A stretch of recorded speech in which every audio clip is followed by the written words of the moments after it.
Canelo, there's a lot of articles and social media news floating around saying that you could potentially be negotiating with Terence Crawford directly for a main fight. Any truth to that? No, I'm working in other things. Now I'm enjoying my family. I'm not talking about boxing yet.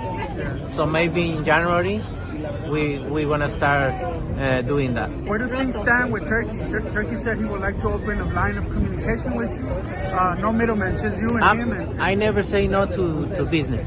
So if it is a business for me, I'm open to talk, no matter what. Anything else for Chula Vista? No, thank you everybody from Chula Vista. Thank you for your support. The likelihood of a fight with you and Terence Crawford, it would be one of the biggest in boxing. We don't talking about yet about the fight. Me and we're gonna know each other, and then we wanna see what happens. And when do you want to get out next? I know you're here in London tonight. When are you going to be in a camp?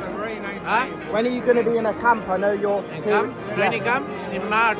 Okay, so at the beginning of the middle of the February or March. Yeah. In a major boxing development, Canelo Alvarez and Terence Crawford have officially agreed to face off in a super middleweight bout set for September 2025 at Allegiant Stadium in Las Vegas, Nevada. This highly anticipated matchup, finalized in January 2025, has thrilled boxing fans as it pits two. What's up, fight fans? Some breaking news. This guy, Julius Julianis, who's an ESPN Knockouts reporter, is reporting that the fight isn't only about to be announced, but the contracts are signed between none other than Canelo Alvarez and Bud Crawford. In Julianis' report, he claims that this fight has been signed, sealed, delivered, and it's going down this September in Las Vegas. We know Canelo was in London for the Ring Magazine Awards with Turki Al-Sheikh, seemingly shaking hands as business partners. And just today, as a few hours ago, Bud Crawford landed in London and was seen with Turki Al-Sheikh this September. It's official. What are your thoughts? This headline is all the details the Ring Magazine put out about 2 hours ago. Canelo Alvarez and Bud Crawford, the fight is off. Guys, are they just messing with us for real? Because this is 48 hours removed from them reporting the location. First ever stadium fight, Allegiant Stadium. Even though the fight was 7 months away in September, this in everybody's eyes was going on. And then all of a sudden, the Ring Magazine, Turki Al-Sheikh, releases this with no other details. Canelo Alvarez and Bud Crawford in September is off.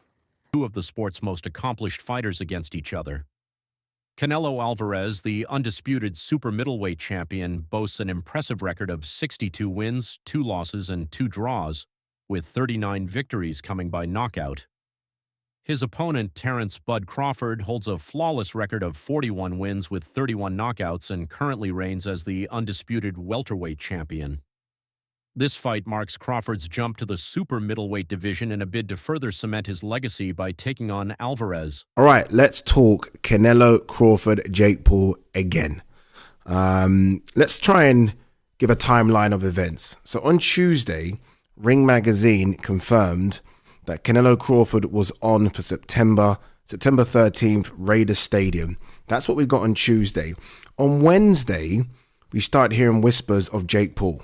It sounded crazy at the time. I did a video on it. I said that's impossible. But then those whispers became louder and louder and louder.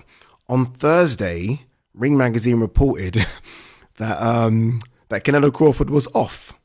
Thursday evening, so just after me and G-Man had filmed, we got reports that Jake Paul versus Canelo, or Canelo versus Jake Paul, was very much a real thing and was close to being signed off, and that would have happened on Netflix. About 2 hours later, we got confirmation that Canelo versus Jake Paul is now not a thing and is off, and that Canelo has signed a 4-fight deal with Riyadh Season, and Turkey went on social media talking about he's the lion and don't mess with the lion and things like that, which I thought was quite funny. Canelo versus Crawford is now back on, and that will happen in September. Canelo versus Jake Paul is now off and won't happen for at least another couple of years. Yeah, I think that's where we are. Meanwhile, Jake Paul has criticized Alvarez's recent 4-fight deal with Riyadh Season, which led to the cancellation of their potential bout. Paul accused Alvarez of avoiding tough opponents, including Crawford, due to financial incentives, claiming he has become a slave to Riyadh's season. At a live press conference, Alvarez sent a stern warning to Crawford, asserting his Oh, Canelo, you puta. And this fucking YouTuber, I just fight real fighters. Time to expose him. So we had a signed contract to fight. Here you can see Canelo's signature and my signature to the right. Claiming he's not fighting YouTubers. Bullshit. Look at the poster. We were announcing Tuesday, February 11th. Claiming he fights real fighters, but he's fighting Crawford, a 135-pound fighter, and running from a real fighter like David Benavidez, you bitch. The truth is you can be bought. You're a money-hungry squirrel chasing your next nut. The truth is these sports-washing shady characters are paying you hundreds of millions of dollars to stop our fight from happening because they couldn't fathom the fact that they can't create a bigger fight than me and you. Al Heyman has made you hundreds of millions of dollars and you turned your back on him for this check. Disloyal. And you were begging to do this fight on pay-per-view. But I have loyalty. Loyalty to Netflix, doing the biggest numbers. And you call me a YouTuber, but you've never had a boxing match as big as mine. Remember you told my team that your daughter came home and asked if you were fighting Jake Paul? She was all excited. You said that was the first time your daughter's ever asked you about a fight. And you're screwing over all your Mexican fans by doing your fights in Saudi. It just shows what type of person you are. And I promise you one thing, Canelo. Any fight that you do this year, mine will be bigger. So go fuck off to your boss, you Ring Magazine employee, you pink and orange bitch. And oh, fix that herpes on your lip, you dirty puta. dominance at 168 pounds. This is my territory, Alvarez declared. Crawford is a great fighter, but stepping into my division is a different challenge. With both fighters set to make history, the bout promises to be one of the biggest boxing events in recent years, captivating fans eager to witness this epic showdown. Canelo Alvarez is ready to prove. How is Crawford going to be able to bridge this weight gap? Yeah, I don't think he can, in all honesty. I mean, he might not be able to bridge it on Saturday. Yeah. So, one weight class. 68, yeah, but you're coming up from 35. 35, 40, 47, 54. Sooner or later, it's one too many. And 68 is definitely too many.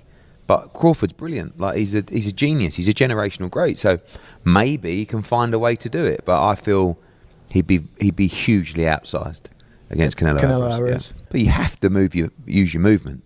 If you're Terence Crawford in that fight, the last thing you want to do is stand and trade. He'd be moving a lot in that fight. Trust me. I'm not saying he'd be running. Yeah. But he would be moving a lot. Of course, that's the way to beat him. Yeah. You know.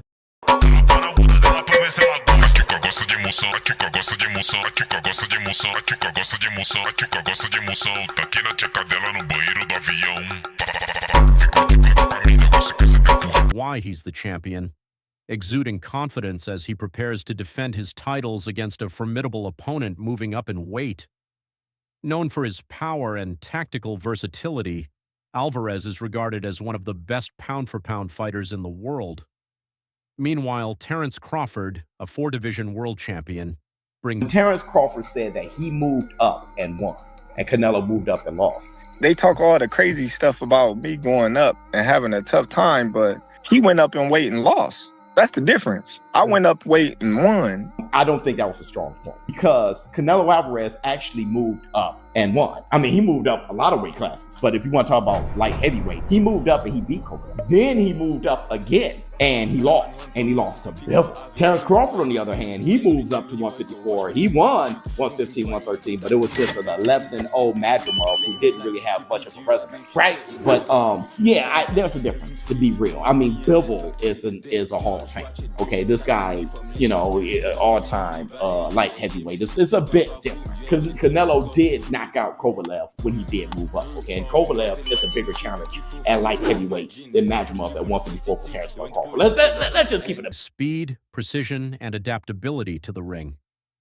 This clash of styles has fans buzzing with excitement, promising to be one of the year's biggest boxing events. Alvarez, a dominant force in the super middleweight division, holds an impressive professional record of 62 wins, 2 losses, and 2 draws. He has consistently demonstrated his ability to excel at higher weight classes, using his power, agility, and experience to dismantle opponents. Former champion Sean Porter has expressed concerns about Crawford's ability to handle Alvarez's renowned punching power. Given Canelo's reputation for delivering devastating blows, Porter questions whether Crawford can withstand the force, especially with the challenge of moving up in weight. This debate adds intrigue to an already electrifying showdown,